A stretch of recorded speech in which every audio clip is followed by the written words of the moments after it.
YouTube family. Today I am here to discuss my UPSC prelims book list with you all. Some important books which is very common for all of us, but हम उस पर क्या बोलते हैं, completely ऐसा लगता है कि यार हम जिसको पढ़ रहे हैं क्या वो सही में हमारे लिए काम का है. तो friend, today I am discuss with you some points. First, हमारा जो करंट अफेयर्स है, करंट अफेयर्स आपको मंथली मैगज़ीन किसी भी एक इंस्टीट्यूट का आपको पढ़ना होगा. लाइक आप विज़न आईएएस के पढ़ो, क्योंकि मैं विज़न आईएएस प्रेफर करती थी और मैं आपको भी विज़न आईएएस ही सजेस्ट करती हूँ. और सेकंड पॉइंट आपका आता है पॉलिटी सेक्शन, ठीक है, जिसमें आपको गवर्नेंस ये सब पढ़ना होता है. तो उसके लिए मैंने कोई एनसीईआरटी नहीं पढ़ी थी स्पेशली पॉलिटी के लिए. सिर्फ मैंने लक्ष्मीकांत पढ़ा था और काफ़ी डिटेल वे में मैं आपको दिखा सकती हूँ. तो आपको लक्ष्मीकांत 10 to 12 टाइम्स तो पढ़ना होगा. आपको हर चीज़ याद होनी चाहिए, आप ट्रिक से याद कर सकते हो. दूसरा आता है आपका ज्योग्राफी. ज्योग्राफी के लिए आई वुड सजेस्ट कि आपको 6 से 12 तक की, सिर्फ ज्योग्राफी ऐसी सब्जेक्ट है जिसको आपको 6 से 12 तक की एनसीईआरटी आपके मुट्ठी में होनी चाहिए. सो आप ज्योग्राफी अच्छे से करें. और आप ज्योग्राफी के लिए आप ऑक्सफोर्ड का मैप यूज़ कर सकते हो. वैसे मैं मैप सीरीज़ कंडक्ट करूँगी. और सेकंड एंड थर्ड, तीसरा हो जाता है आपका इकोनॉमिक्स. इकोनॉमिक्स के लिए आई वुड सजेस्ट कि आप मृणाल सर की यूट्यूब में 12 से 15 लेक्चर दिए हुए हैं. आप यूट्यूब में ऐसे लिखोगे मृणाल सर का इकोनॉमिक्स तो आ जाएगा आपका 12. ओल्ड वाली देखना, उससे कंसेप्ट समझना, और कोई बुक फॉलो करने की ज़रूरत नहीं है. सिर्फ आपको 11-12 की एनसीईआरटी सिर्फ इकोनॉमिक्स की वही पढ़ना है. इस बार 2023 का भी एक स्टेरलाइजेशन करके क्वेश्चन था, टर्म उठाया होता, वो डिटो आपके इकोनॉमिक्स के बुक्स में दिए हुए हैं. लेकिन आपको अच्छे से करना है इकोनॉमिक्स. मृणाल सर को आप पढ़ो और इसके लिए आप बजट सर्वे पढ़ो, ठीक है. बजट सर्वे जब आपका समरी आता है वो मैं आपको बता दूँगी इंफॉर्मेशन कब आता है. इंडिया ईयर बुक पढ़ो. और प्लस आप मृणाल की आती है विन 23 सीरीज़, विन 24 सीरीज़, वो आप देख लो. वो जब प्रीलिम्स होता है तब वो कंडक्ट करते हैं, लाइक 2 मंथ में शायद वीकली वो लेते हैं. तो वो सफिशिएंट है आपके इकोनॉमिक्स के लिए. आपको ज़्यादा इकोनॉमिक्स में पढ़ना नहीं. वो नितिन सिंघानिया की इतनी मोटी मोटी बुक्स उठ नहीं. और मैंने एक और बुक लिया था इंडियन इकोनॉमी का, गणेश कर का, वो मैं आपको बता दूँगी.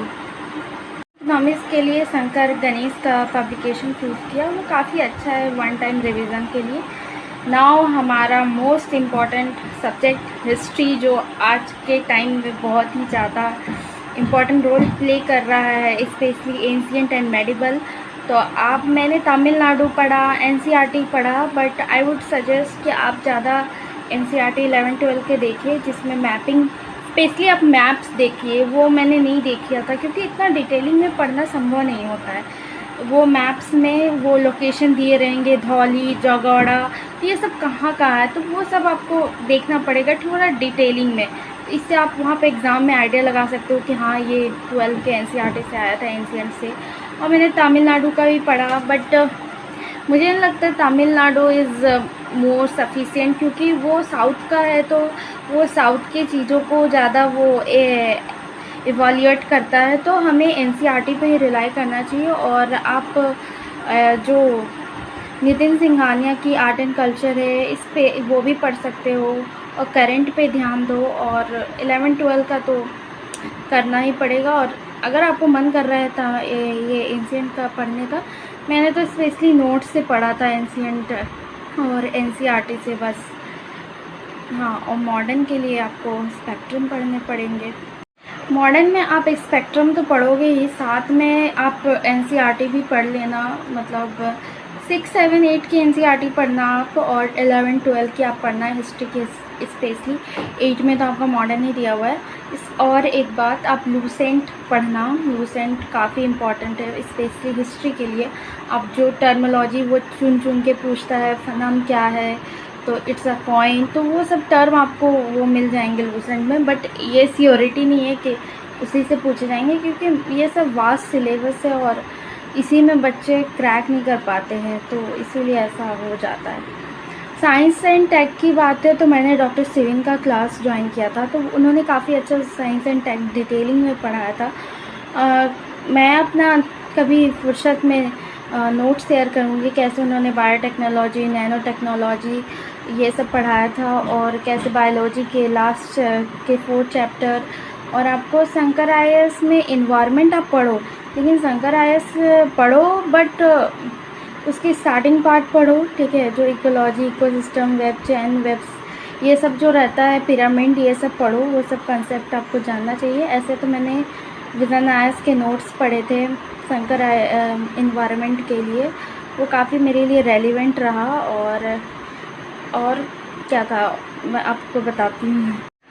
और शंकर एक्चुअली इन्वायरमेंट की डॉक्टर सिविन ने एक और क्लास ली थी, उन्होंने शॉर्ट नोट्स भी दिए थे, उससे मैंने कवर किया था। और स्पेशली आप PT 365 पढ़ो, और थोड़ा अब तो कह सकते हैं कि आपको इन्वायरमेंट हो या साइंस टेक, थोड़ा जनरल अवेयरनेस की होनी बात बहुत ज़रूरी हो गया है, क्योंकि अभी 2023 प्रीलिम्स में गिलहरी के बारे में पूछ दिया था कि वो ज़मीन में रहता है, वो भोजन कहाँ रहता है, तो ये थोड़ा डिफ़िकल्ट तो नहीं कह सकते, बट अपने आसपास की चीज़ों से ही आपको वो चीज़ मिलती है, तो वो आप कॉमन सेंस से लगा सकते हैं। हाँ, ये इन्वायरमेंट का पार्ट लास्ट टाइम गूची मशरूम के बारे में पूछ दिया था, क्या ये कमर्शियली उगाया जाता है, तो ये कमर्शियली था नहीं, बट ये अवेयरनेस की बात कर सकते हैं, क्योंकि UPSC का थोड़ा रेंज ऑफ नॉलेज बढ़ाता है ताकि बच्चों को वो कर सके, बट वो काफ़ी अच्छा क्वेश्चन बनाता है।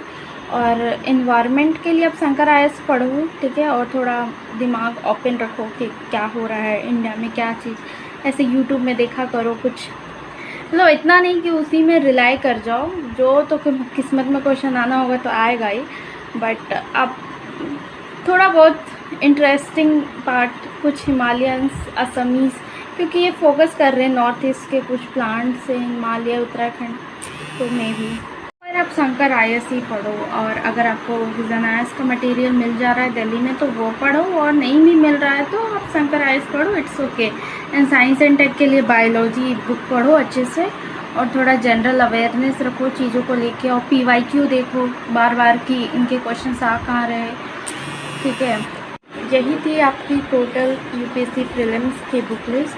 अगर आपको अच्छा लगे तो यू कैन फॉलो इट।